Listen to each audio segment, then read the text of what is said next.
Welcome back to FryMinis. I'm Eric, and today we're talking about respeccing your characters. Alright, so this might be a spicy topic, but it will be a quick video, so stick around until the end for one of the best character moments I've ever seen.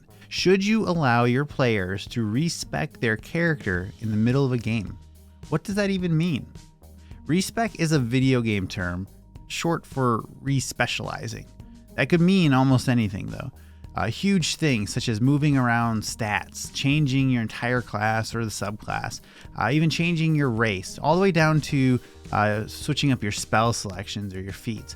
Heck, making background retcons could technically fall here. Tasha's Cauldron of Everything actually has some limited guidance here. It suggests swapping a skill proficiency with another that would have been offered at first level during a logical game beat, such as an ASI level up. As for swapping a subclass, Tasha suggests two options. One, downtime days of twice the level and 100 gold per level as a simulation of training, or an immediate change through a dramatic story moment. Those are all excellent options, and I'm happy to see official options included in a book. But should we even allow these changes? There are a lot of people that see character decisions as locked in and unchangeable. Do you regret picking that subclass? Too bad, roll a new character. If that's how your group likes to play, well, good on you and keep it up. You've also got those players that constantly want to tinker.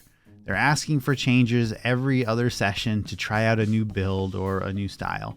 I don't get to play a lot myself, so personally, I find myself fighting off those tendencies whenever I do get to play. Like most things though, I think the answer actually lies somewhere in the middle. Yes, I do think we should provide opportunities to respec a character. At the end of the day, if a player isn't having fun with a character, we need to address that situation. How we do that depends on your group. I see two primary ways to approach this. We can develop in-game justifications or hand wave the changes, and you can tackle these however you'd like. Think of it similar to multi-classing. Some groups try to incorporate story reasons into why your paladin suddenly took a left turn and dipped into Hexblade, while others view the class levels merely as a total package of abilities available to the character.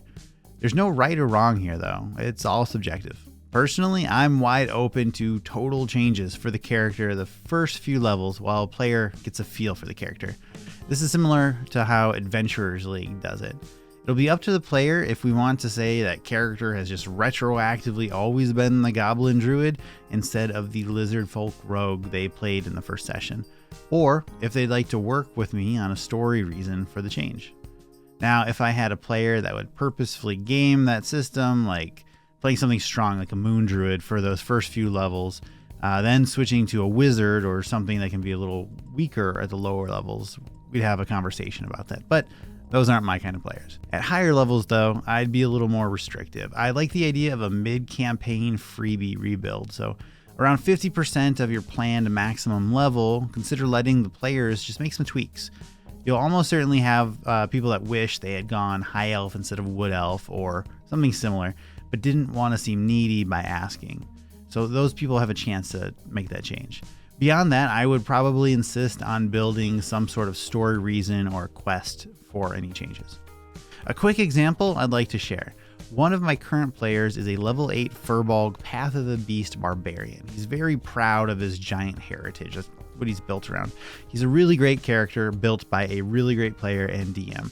Last session, he got absolutely demolished by a frost giant. The giant didn't even kill him because he wasn't worth his time. He left him making death saves on the floor.